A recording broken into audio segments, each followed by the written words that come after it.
अस्सलाम वालेकुम everyone, this is me Akbar. Hope so आप सब लोग ठीक होंगे और मेरी वीडियोस आपको पसंद आ रही होंगी। आज जी हम लोग लेक्चर 14 करने जा रहे हैं EDU 407 का। उम्मीद है कि आपको पिछले लेक्चर समझ आ चुके होंगे। तो चलिए जी वीडियो करते हैं स्टार्ट। क्वेश्चन आता है कि ऑर्गेनाइजेशन ऑफ लिटरेचर रिव्यू का लिटरेचर रिव्यू पर क्वेश्चन करें, या सेम आसान अंदाज में हम कहते हैं कि what is the organisation of literature review. इसमें आप देखते हो कि एक्सप्लेनेशन हो रही होती है वेरिएबल और ऑपरेशनलाइजेशन की। ये वो सेक्शन है जहाँ पर रिसर्चर जो होता है वेरिएबल्स को एक्सप्लेन कर रहा होता है, बता रहा होता है कि आप किस तरह से मेजर कर सकते हो, इसका एम क्या है, इसके मेजरिंग किस तरह अफेक्ट करेंगे प्रॉब्लम्स को। सो हम देखते हैं कि जो चीज़ मेजर हो रही है आया वो डिपेंडेंट वेरिएबल है या इंडिपेंडेंट वेरिएबल है। इस स्टेज पे आके हम देख रहे होते हैं। सेकेंड है theoretical justification of the study. इस सेक्शन पे आप फोकस करते हो theoretical justification research related. Researcher जो होता है ना, इसमें क्या कर रहा होता है कि वो लॉजिकल कनेक्शंस को डिफाइन कर रहा होता है, उसके फिनोमेना को बता रहा होता है और बता रहा होता है कि ये फिनोमेना जो है ये रेलेवेंट थ्योरीज अंडर इन्वेस्टिगेशंस हुई हैं, यानी हम इसे रिलेटेड टॉपिक के साथ क्यों जोड़ रहे हैं, इसके क्या पिन पॉइंट्स हैं। Synthesis of previous research third point है आपके पास। इसमें हम देखें तो स्टडीज़ को सिंथेसाइज फॉर्म में लाया जाता है, एग्जामिन किया जाता है मेथड्स को, टूल्स को, एनालाइज किया जाता है प्रोसीजर्स को, फाइंडर्स को। अब ये जो सेक्शन होता है ना, इसे कोर ऑफ लिटरेचर रिव्यू समझा जाता है। ये बहुत इंपॉर्टेंट होता है कि लिटरेचर रिव्यू चैप्टर जो होता है ना वो इनकम्प्लीट होता है विदाउट दीज टू सेक्शन। याद रखें, ये जो सिंथेसिस होता है ना या सिंथेसिस होता है ना प्रीवियस रिसर्च का, ये हेल्प करता है आपको कम्प्रीहेंशन ओवरव्यू के अकॉर्डिंग। ये आपको बताता है कि नॉलेज और उसकी फील्ड क्या है, गैप्स क्या हैं उसके दरमियान, उसे किस तरह इन्वेस्टिगेट करना है। Explaining variables. जब आप देखो ना कि आपको क्वेश्चन आता है कि एक्सप्लेन करें वेरिएबल्स को, पॉइंट्स लिखें उसके। अब देखिए एक्सप्लेनिंग वेरिएबल्स के अंदर आप सबसे पहले क्या करते हो, इनकम्पास करते हो मीनिंग ऑफ वेरिएबल्स को। आप बताते हो लिटरेचर के रिलेटेड के ओपन माइंड रहते हुए कि ये जो प्री ऑक्यूपाइड एरिया है, ये थॉट्स है, ये बाइसेस हैं, इन्हें कैसे आप आसान अल्फाज में कहो तो फ्री कर सकते हो। यानी आप यहाँ पे वेरिएबल्स के एग्जिस्टेंस के बारे में बात करते हो, आप एक्सटेंसिव रीडिंग करते हो प्रॉब्लम रिलेटेड। फिर जी आइडेंटिफाई कॉमनैलिटीज़ और डिफरेंस, यानी कॉमन चीज़ों को और डिफरेंस को आइडेंटिफाई करना। इसमें आप मुख्तलिफ एक्सप्लेनेशंस को एनालाइज कर रहे होते हो, लिटरेचर्स को देख रहे होते हो, आइडेंटिफाई कर रहे होते हो कॉमन चीज़ों को, इसी तरह आप आइडेंटिफाई करते हो डिफरेंस को भी। इंटरप्रिटेशन के थ्रू ये सारा कुछ हो रहा होता है। अब जो डेमोन्स्ट्रेशन हो रही होती है ना लिटरेचर की, वो आपको कम्प्रिहेंसिव ओवरव्यू देती है। Operationally define variable with justification. जब आपने रिव्यू कर लिया, एनालाइज कर लिया डिफरेंट डेफिनेशंस को, तो हुआ क्या कि आपने ऑपरेशनली स्टार्ट कर दिया, प्रोसीड कर दिया डिफाइन करना वेरिएबल। ऑपरेशनल डेफिनेशन जो होती है ये बेसिकली स्पेसिफाई करती है कि किस तरह वेरिएबल्स को आप मेजर करते हो, किस तरह रिसर्च स्टडीज के अकॉर्डिंग चलते हो। ये बहुत इंपॉर्टेंट है कि आपको अपने जस्टिफाई करना आना चाहिए ऑपरेशन डेफिनेशंस को। अब ये जो डेफिनेशन जस्टिफिकेशन हो रही होती है ना on the basis of literature हो रही होती है। फिर थ्योरेटिकल जस्टिफिकेशन। थ्योरेटिकल जस्टिफिकेशन को हम थ्योरेटिकल फ्रेमवर्क भी कहते हैं। ये एसेंशियल पार्ट होता है रिसर्च का। रिसर्चर जो होते हैं इसे समझते हैं, एक्सप्लेन कर होते हैं रिलेशनशिप्स को, और ये रिलेशनशिप वेरिएबल और फिनोमेना दोनों के दरमियान होता है। थ्योरेटिकल फ्रेमवर्क जो होता है कि लॉजिकल रीजनिंग और थ्योरेटिकल बेसिस पे वेरी करता है। अब जी हम इसमें फर्दर जाएं तो सिंथेसिस आ गया। सिंथेसिस है क्या? ये मुख्तलिफ लाइक हम देखें तो रिसर्च रिलेटेड चीज़ों को बात करता है, रिसर्च टॉपिक के रिलेटेड चलता है, यानी हम इसमें ब्रेक डाउन कर देते हैं, हम आइडेंटिफाई करते हैं डिफरेंट गैप्स को, पॉइंट्स को। उम्मीद है कि आपको ये चीज़ समझ आई होगी। जल्दी से लेक्चर 15 करते हैं स्टार्ट। लेक्चर 15 है आपके पास लिटरेचर रिव्यू। हम साथ चार्जिंग देख लेते हैं कि होगी है कि नहीं। आइडेंटिफाई करना सोर्स ऑफ लिटरेचर रिव्यू को अगर हम देखें तो आपके पास ये लिटरेचर सोर्स जो होती हैं वो दो तरह की होती हैं, primary source, secondary source. Primary source होती हैं जो फर्स्ट हैंड इंफॉर्मेशन होती है ना ओरिजिनल डॉक्यूमेंट्स की, उसे हम कहते हैं ये प्राइमरी सोर्स है, यानी ओरिजिनल डॉक्यूमेंट जिसमें हकीकत बयान की गई थी या हकीकत वाली इंफॉर्मेशन छुपी हुई थी। अगर इसकी हम देखें तो कलेक्टिव इंफॉर्मेशन होती है जिसके अंदर फैक्चुअल पाए जाते हैं, इंटरप्रेटिव नहीं होता। कॉन्स्टिट्यूशन ऑफ पाकिस्तान ये ओरिजिनल है, प्राइमरी सोर्स है जी आपके पास। अब वही चीज आपकी बुक्स के अंदर लिखी है ना, लाइक कॉन्स्टिट्यूशन ऑफ पाकिस्तान की अगर हम बात करते हैं, बारे में कोई चीज़ लिखी, एक्सप्लेनेशन लिखी हुई है, तो वो सेकेंडरी सोर्स है। प्राइमरी जो होती है वो ओरिजिन होता है, जिस एक्सप्लेन किया जाता है वो सेकेंडरी होता है।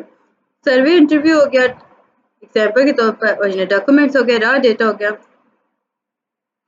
अब सेकेंडरी सोर्स की वही बात मैंने अभी बताई, जो ओरिजिनल डॉक्यूमेंट हो गया वो प्राइमरी सोर्स है, जो एक्सप्लेन हो गया उस चीज़ को, वो कॉन्स्टिट्यूशन ऑफ पाकिस्तान की एक्सप्लेनेशन थी, वो सेकेंडरी सोर्स थी। यानी सेकेंडरी सोर्स जो होता है ये वो मटेरियल होता है जो बेस करता है प्राइमरी सोर्स पर। इसमें इंटरप्रिटेशन, एनालाइज, सिंथेसिस पाया जा रहा होता है प्राइमरी सोर्स के अकॉर्डिंग। इसमें हम देखिए तो सेकेंडरी सोर्स जो होती है इसमें इतनी इन्फॉर्मेशन ऑथेंटिक नहीं होती जितनी प्राइमरी सोर्स में होती है। इसे हम क्रेडिबल सोर्स ऑफ इंफॉर्मेशन भी कहते हैं। क्यों? क्योंकि ये इंसानों के पॉइंट ऑफ व्यू बेस होती है, उनके लॉजिक, उनकी सिंथेसिस प्रोवाइड कर रही होती है। इसी तरह इसकी एग्जांपल देखें तो बुक हो गए, हर बुक नहीं बट वो बुक जहाँ पे प्राइमरी सोर्स का डिफाइन कर लेते हैं। न्यूज़पेपर आर्टिकल्स हो गए, एनसाइक्लोपीडिया आर्टिकल्स हो गए, डॉक्यूमेंट्रीज हो गई, रिव्यू आर्टिकल्स हो गए।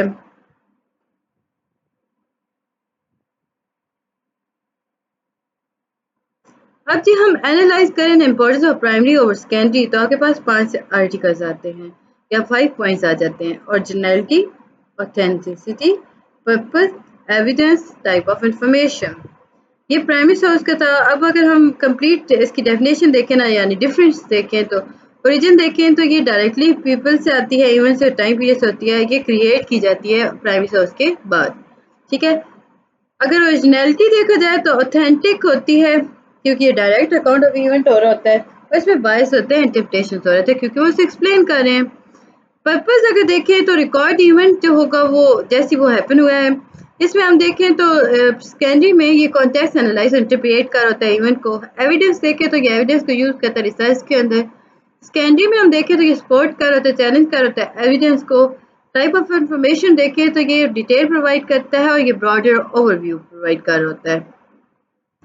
क्वेश्चन आता है कि बताइए जी कितने सोर्स ऑफ लिटरेचर रिव्यू हैं। तो 7 जी यहाँ पे आपके पास क्राइटेरियन जो है वो प्रपोज किए गए थे। अब वो क्या क्या हैं? ऑर्थर, ऑर्थर जो है ये लाइक एक्सपर्ट होते हैं फील्ड के अंदर। क्वेश्चन आपसे आता है कि क्या ऑर्थर जो हम एक्सपर्ट हैं फील्ड के अंदर, क्वालिफाइड होते हैं, मल्टी डिसिप्लिनरी रिसर्च होती है ना, वो आपको जंप नहीं करवाती इंटायरली डिफरेंट फील्ड के अंदर। सो ऑर्थर जो होते हैं उनकी अपनी क्वालिफिकेशन होती है। बाइस सेकेंड आया, ऑर्थर को बायस होना चाहिए। कॉन्फ्लिक्ट ऑफ इंटरेस्ट अगर उसके ओपिनियन में है तो वो क्रेडिबिलिटी को अफेक्ट करता है। कंसिस्टेंसी, इसमें अगर आपसे क्वेश्चन आता है कि does source present evidence to support its claim and various part of the publication are consistent, तो इसमें आपके पास मतलब टूल्स के होते हैं कंसिस्टेंसी को जज करने के, एनालाइज करने के लिए। सो वो यूज हो रहे होते हैं। फिर क्रेडिबिलिटी आ गया, पब्लिशर आ गया, रिव्यू प्रोसेस आ गया, रिलायबिलिटी आ गया और पर्पस आ गया। यहाँ पे ये इसके अकॉर्डिंग आपको दिया गया था। Poor source doesn't address researcher interest of your student, ये आपके पास एक पुअर फॉर्म है रेलेवेंसी की। अब इसमें कुछ समझ नहीं आ रहा कि लिखना क्या चाह रहा था। बिलो एवरेज अगर देखें तो सोर्स एड्रेसेस, मतलब एस नीचे ले आए हैं, one of the research, S नीचे आए, साथ लिखा नहीं गया।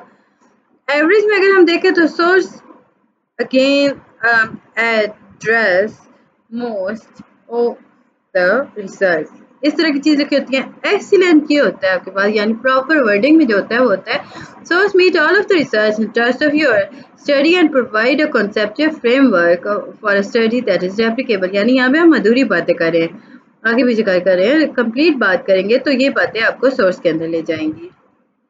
मैट्रिक्स लिटरेचर मैट्रिक्स देखें तो आपके पास जी मैट्रिक्स के बारे में कहा जाता है कि 2 वे चार्ट होता है, यानी ये 2 वे चार्ट होता है। ये एक ऐसी टेक्निक है जो कि यूज़ हो रही होती है। मैट्रिक्स जो होता है ये पावरफुल ऑर्गेनाइजर होता है लिटरेचर का। जैसे कि वाई एक्सिस की अगर हम बात करते हैं, author name, year of publication आ गया। अच्छा याद रखिएगा, ये जो आपके पास आता है ना ऑथर का, तो इसमें ये आपका एमसीक्यूज आ जाता है। तो सबसे पहले नेम कंप्लीट, हम नेम वाइज जाते हैं, फिर ईयर ऑफ पब्लिकेशन कर होते हैं, एक्स एक्सिस होता है, मैट्रिक्स प्रोवाइड कर होता है, मेंटल मैप जो रीडर को और स्टडीज को शेयर कर रहा होता है। ये अगर एमसीक्यूज आ गया ना कि किस तरह ऑथर्स की आइडेंटिफिकेशन हो रही होती है जब वो प्रोवाइड कर रहे होते हैं, पब्लिश कर रहे होते हैं, तो बाय द नेम होता है।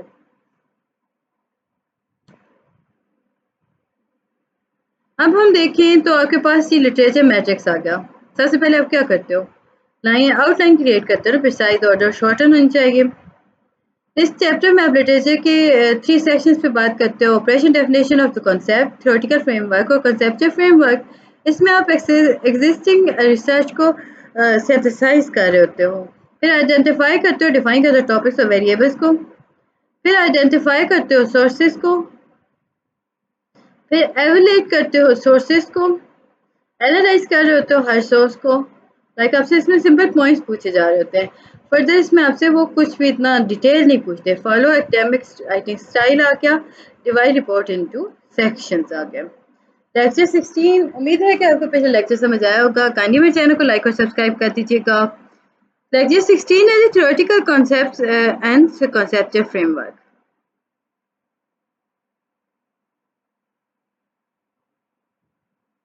10 to 12 अप्रोचेस जी रिव्यू लिटरेचर के आपने अभी तक देख ली।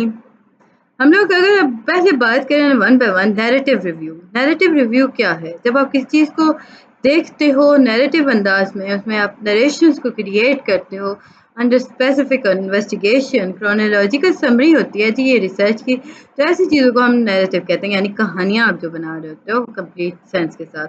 सिस्टमैटिक रिव्यू, ये बेसिकली ऐसा रिव्यू है जो क्वेश्चंस के अराउंड हो रहा होता है, उन्हें ज़्यादा स्ट्रक्चर बना रहा होता है, इसमें क्रोनोलॉजिकल हिस्ट्री नहीं पाई जा रही होती।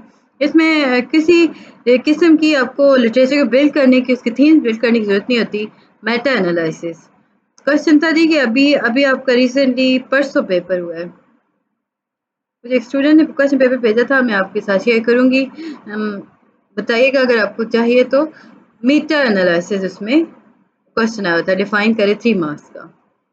मेटा एनालिसिस बेसिकली एक स्टैटिकल अप्रोच है जो कंबाइन करती है रिसर्च को मल्टीपल स्टडीज के अंदर। अब हो क्या रहा होता है, ये प्रिसाइज एस्टिमेट कर रही होती है, फैक्ट्स का बारे में बात कर रही होती है, टाइम बाउंड करती है, जिसका मतलब है कि ये कंडक्ट करती है ड्यूरिंग स्पेसिफिक टाइम। लाइक हम देखें तो बहुत सारी रिसर्चेज हो रही होती हैं जिसमें कहा जा रहा था 1980 से टू 2020 तक। लाइक ये एक स्पेसिफिक टाइम के अंदर हुआ था, इसमें जितनी भी चीज़ें देखी गई थी वो सारी स्पेसिफिक थी। इसमें आप अफेक्ट साइज को कैलकुलेट करते हो, वेरिएशन पॉइंट्स को डिस्कस करते हो, देन उसके फाइंडिंग को भी देखते हो। थीमेटिक रिव्यू, ये वो रिव्यू है जो कि ऑर्गेनाइज करता है, सिंथेसाइज करता है लिटरेचर को कॉन्सेप्ट्स और थीम के अकॉर्डिंग। इस सिंपल करें तो इसमें इंफॉर्मेशन जो होती है वो लिटरेचर से ली जाती है और उसमें डिफरेंट थीम्स को सिंथेसाइज किया जाता है। नैरेटिव लिटरेचर रिव्यू का अगर देखें तो 3 स्टेप्स इसमें होते हैं। Gather the relevant literature, develop इसमें क्रिटिक्स और समराइज। फर्स्ट स्टेप में आप सिलेक्ट करते हो रिसर्च पेपर्स को, सेकंड में आप इन्वॉल्व करते हो अरेंजमेंट को जो कि क्रोनोलॉजिकल ऑर्डर के अंदर होती है। इसका मतलब ये नहीं है कि आप अपने पॉइंट ऑफ व्यू किसमें ऐड कर देते हो, इसमें आप नरेशंस के अकॉर्डिंग डेवलप कर रहे होते हो क्रोनोलॉजिकल ऑर्डर। फिर क्रिटिक्स जो है वो थर्ड है जी, इसमें आप एक्सपीरियंस के अकॉर्डिंग चलते हो। बहुत रिसर्चर जो होते हैं उन्हें पता चलता है कि जिस चीज़ को सपोर्ट कर रहे हैं वो पोजिशंस हैं। लाइक उसमें हम देखें तो स्टडीज शो हो रही होती हैं, उनके हाइपोथेसिस को शो कर रही होती हैं, सपोर्ट कर रही होती हैं। देन कुछ चीज़ें उस पर क्रिटिसाइज भी हो रही होती हैं, फिर उन पर वो वर्क करते हैं। ये चीज़ यहाँ पे बताई गई थी, बाकी इसमें इतना खास इंपॉर्टेंट नहीं था। Step of systematic literature review देखें तो आपने लिटरेचर रिव्यू कॉन्सेप्ट के बारे में बात की, ये आपको एक फिगर दी गई थी। Study systematic review purpose and systematic review, हम इससे देखते हैं। ओके, हम जब देखते हैं ना, फर्स्ट स्टेप क्या होता है, आप आइडेंटिफाई करते हो रिसर्च, हम लास्ट लेक्चर में देख चुके हैं। फिर क्वेश्चन फॉर्मुलेट करते हो सब्जेक्ट रिव्यू के बेस पर। फिर रिसर्चर जो होते हैं वो आइडेंटिफाई करते हैं क्वेश्चंस को, प्रोटोकॉल्स क्रिएट करते हैं, डेवलप करते हैं। प्रोटोकॉल्स के अंदर मेन टॉपिक्स और सब टॉपिक्स पाए जा रहे होते हैं, कवर किए जा रहे होते हैं। प्रोटोकॉल्स के बाद ही प्रोसेस ऑफ कलेक्टिंग मटेरियल आ जाता है। कलेक्टिव मटेरियल जो होता है वो वेरी करता है रिसर्च के अकॉर्डिंग, रेलेवेंस के अकॉर्डिंग चलता है। देन आपके पास आता है क्वेश्चंस जो कि मटेरियल जो होता है वो विजुलाइज हो जाता है ट्रायंगल शेप के अंदर। रेलेवेंट डेटा को एक्सट्रैक्ट कर दिया जाता है, कलेक्ट कर लिया जाता है मटेरियल। फिर एवोल्यूशन इंश्योर कराता है इंफॉर्मेशन जो है वो क्वालिटी स्टैंडर्ड के अकॉर्डिंग है कि नहीं। क्रेडिबिलिटी असेसमेंट हो रही होती है ताकि इंफॉर्मेशन को सिंथेसाइज किया जा सके, कंप्लीट किए जा रहे हैं स्टेप्स रेलेवेंट पेपर्स के अकॉर्डिंग। फिर जो डिफरेंशिएट किया जा रहा है work of study theory, theoretical framework को कंसेप्चुअल फ्रेमवर्क को कलेक्ट किया जा रहा है, चैलेंज किया जा रहा होता है। उम्मीद है कि आपको ये चीज़ समझ आ चुकी होगी। काइंडली मेरे चैनल को लाइक और सब्सक्राइब जरूर कर दीजिएगा। थ्योरेटिकल फ्रेमवर्क जो होता है वो ब्रॉडर स्कोप होता है, कंसेप्चुअल नैरो स्कोप होता है। डिफरेंशिएट क्वेश्चन आता है तो आप ये लिखेंगे। जनरलाइज स्ट्रक्चर होता है, लूज डिफाइन होता है, ये स्पेसिफिक डेफिनेट स्ट्रक्चर होता है, इसमें कोई एम्बिग्यूटी नहीं पाई जा रही होती। ड्राइव होता है जी थ्योरी से, ये कॉन्सेप्ट से ड्राइव किया जाता है। प्रोवाइड बेसिक फाउंडेशन हो रहे होते हैं, इसमें स्ट्रक्चर्स प्रोवाइड किए जाते हैं, स्टार्टिंग पॉइंट डिस्कस किया जाता है, इंटायर कमेंसमेंट को देखा जा रहा है। वही चीज़ें यहाँ पे अगर दोबारा हम देखें तो स्कोप और पर्पस के अकॉर्डिंग देखें तो ब्रॉड स्कोप हो गया। देखिए ब्रॉड स्कोप था थ्योरेटिकल का, वही चीज़ें यहाँ पे डिफाइन कर दी गई थी। हम इसे करते हैं स्किप क्योंकि मैंने आपको उसमें समझा दिया ये चीज़ क्या थी। लेसन 17 है जी आपके पास यूजिंग एपा स्टाइल मैनुअल। एपा बहुत इंपॉर्टेंट है, इसके आपके बहुत सारे एमसीक्यूज आए होते हैं परसों पेपर में। राइटर स्टाइल जो होता है वो रेफर करता है, फॉर्मुलेट कर रहा होता है, प्रेजेंट कर रहा होता है आपकी रिपोर्ट को, जो वर्ड बाय रीडर्स यूज कर होते हैं। सबसे पहले एपा है क्या, इसमें एब्रीवेशंस आपको याद रखनी होंगी। American Psychological Association, MLA, Modern Language Association, Chicago style मतलब चिकागो मैनुअल स्टाइल होता है। Turabian style based on Chicago style करता है। हार्वर्ड रेफरिंग अगर हम बात करते हैं तो आपके पास रेफरेंसिंग सिस्टम आया ऐसा, यानी अमेरिकन सोशियोलॉजिकल एसोसिएशन इसमें आ जाते हैं। सीबीई हो गया यानी काउंसिल ऑफ बायो एडिटर आपके सामने आता है।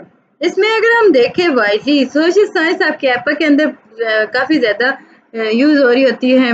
ये आपको गाइडलाइन प्रोवाइड करती है कि आप किस तरह फॉर्मुलेट कैसे यानी फॉर्मेटिंग की तरफ कैसे जा सकते हो, सिटिंग सोर्सेज के अकॉर्डिंग रिसर्च रिपोर्ट को किस तरह देख सकते हो।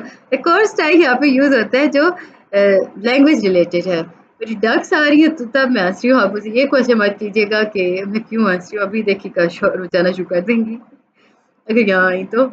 एमएलए की अगर हम बात करते हैं तो ये मॉडर्न लैंग्वेज एसोसिएशन है। इसमें आपके पास आता है एपा स्टाइल में रिसर्च रिपोर्ट जो होती हैं वो अरेबिक और उर्दू में लिखी जाती हैं। ये राइट टू लेफ्ट होता है।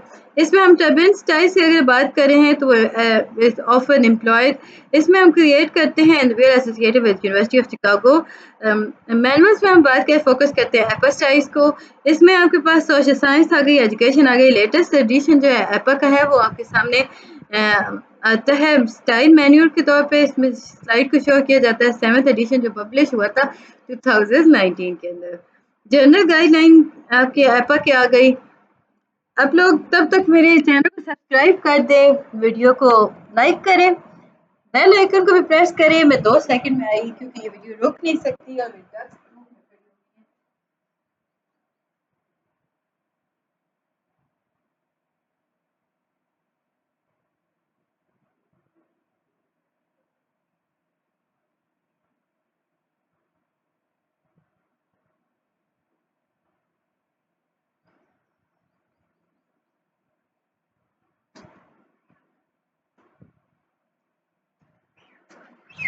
Sorry for inconvenience.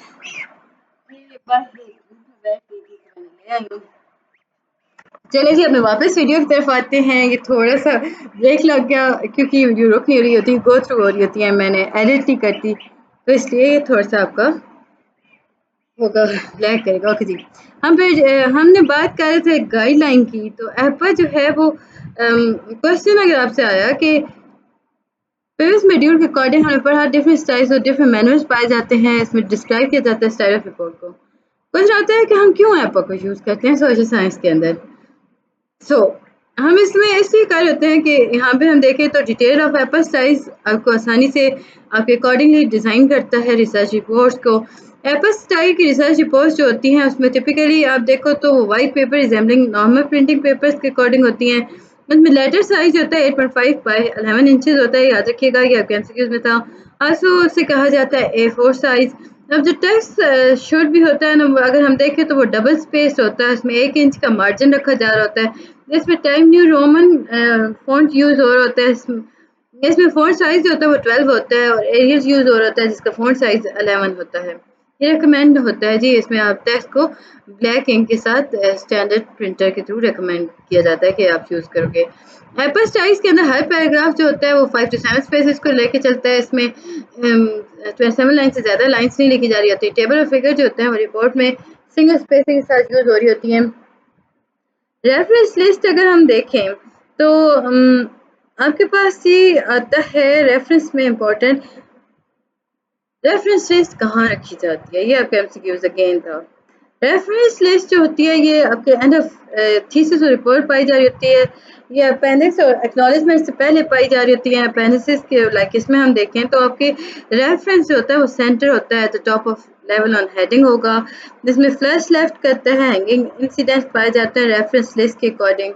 इसका मतलब ये हुआ कि पहली लाइन जो होती है उसमें एंट्री स्टार्ट करते हैं लेफ्ट मार्जिन से और ये सब्सिक्वेंट लाइन होती है।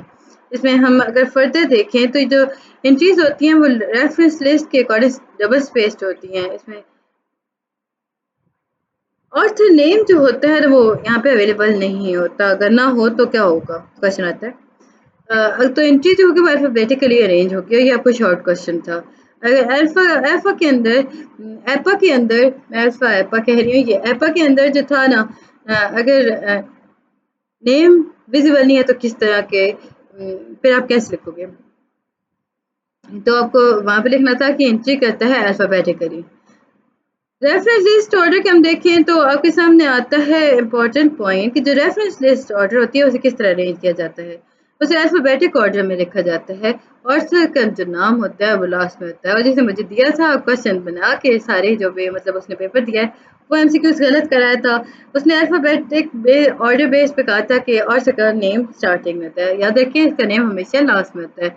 मल्टीपल पब्लिकेशन जो है वो सेम ऑथर्स के अकॉर्डिंग पाई जा रही हो ना, तो क्या करना चाहिए, तो क्रोनोलॉजिकल उसे ऑर्डर किया जाता है, ऑर्गेनाइज किया जाता है। जैसे TJR 2001 A control, 2001 B role of, 1999 factors, इस तरह की चीज़ें इस तरह अरेंज किया जाता है। उम्मीद है कि आपको ये चीज़ समझ आई होगी।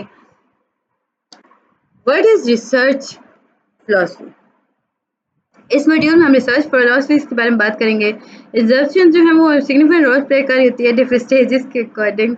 इसमें कंडक्ट किया जाता है, लिटरेचर रिव्यू को कलेक्ट किया जाता है, एनालाइज किया जाता है, कंक्लूजन को ड्रा किया जाता है। अच्छा, जो लोग मुझे कह रहे होते हैं ना कि मैं लास्ट में आके बहुत तेज़ हो जाती हूँ, सॉरी, मैं बोलती बहुत तेज़ हूँ, बट वो क्या है कि मैं ट्राई कर रही होती हूँ वीडियो के अंदर कि मैं आहिस्ता करूँ, पढ़ाते एंड पर आके ना मैं भूल जाती हूँ मुझे आहिस्ता बोलना था, sorry for this. Concept of reality, concepts की अगर हम बात करें तो आपका बिलीफ है कि रियलिटी जो है वो इन्फ्लुएंस करती है किस तरह आप मतलब दुनिया को किस तरह अंडरस्टैंड कर रहे हो, परसीव कर रहे हो। इसमें नॉलेज की बात की जा रही होती है, इसमें जनरेट किया जा रहा होता है नॉलेज। हमारी फिलोसफिकल एजम्पशंस जो होती हैं वो इन्फ्लुएंस करती हैं इस नॉलेज को जनरेट करने में। पॉजिटिव एम्फसाइज कर होता है साइंटिफिक मेथड, अनकवर कर होते हैं universal universal law. Value system जो है वो आपके बिलीफ और वैल्यूज़ के अकॉर्डिंग चलता है। इसमें डिफरेंट फिलोसफिकल पर्सपेक्टिव पाए जा रहे होते हैं। इसमें हम देखें तो क्रिटिकल थ्योरीज को एग्जामिन किया जा रहा होता है, फिलोसफिकल पर्सपेक्टिव को देखा जा रहा होता है। रिसर्च फिलोसफी के अंदर आपके पास कौन सी है, पॉजिटिविज्म है। इसमें पॉजिटिविज्म का मानना है कि दुनिया के अंदर दुनिया जो है वो ऑब्जेक्टिव है और इसे एम्पेरिकल एग्जिस्ट किया गया था। नॉलेज जो रियलिटी जो है वो दोनों ऑब्जेक्टिव है और इंडिपेंडेंट होती है जी रियल एक्सपीरियंस के अकॉर्डिंग। उनका मानना था साइंटिफिक मेथड जो है वो सूटेबल वे है कि आप स्टडी करवाओ, अंडरस्टैंड करो ऑब्जेक्टिव को। इंटरप्रिटिज्म, इंटरप्रिटिस्ट का मानना है कि कंट्रास्ट करते हैं जी वो पॉजिटिविस्ट से। लाइक हम इसमें देखें तो उनका मल्टीपल विजन्स होते हैं, इंटरप्रिटेशंस होते हैं। उनका मानना है कि दुनिया के अंदर बहुत कुछ पाया जा रहा होता है, यानी मल्टीपल वर्जन्स हैं दुनिया के। वो एम्फसाइज करते हैं सब्जेक्टिविटी को, उसकी मीनिंग को इंटरप्रिएट कर होते हैं, डिपेंड कर रहे होते हैं, वेरी कर रहे होते हैं ऑब्जर्वर्स के अकॉर्डिंग। फिर है क्रिटिकलिज्म, यानी critical thinkers, critical theory. Critics की अगर हम बात करते हैं तो ये एग्जामिन करते हैं जी पावर डायनामिक को, सोशल स्ट्रक्चर्स को, इम्पैक्ट ऑफ आइडियोलॉजीज को। फिर प्रैग्मेटिज्म देखें तो ये ऐसी फिलोसफी है जो एम्फसाइज करती है प्रैक्टिकल एप्लीकेशंस को। इसमें आप रियल वर्ल्ड प्रॉब्लम को देख रहे होते हो। रियलिज्म रियलिस्टिक रिलेटेड होता है, यानी ये रियल चीज़ों के बारे में आपसे बात करता है। उम्मीद है कि आपको ये सारी चीज़ें समझ आ चुकी होंगी और आप लोगों ने मेरे चैनल को सब्सक्राइब कर दिया होगा। एपिस्टेमोलॉजी एपिस्टेमोलॉजी बेसिकली अगर हम इसमें बात करें तो आपके सामने आता है कि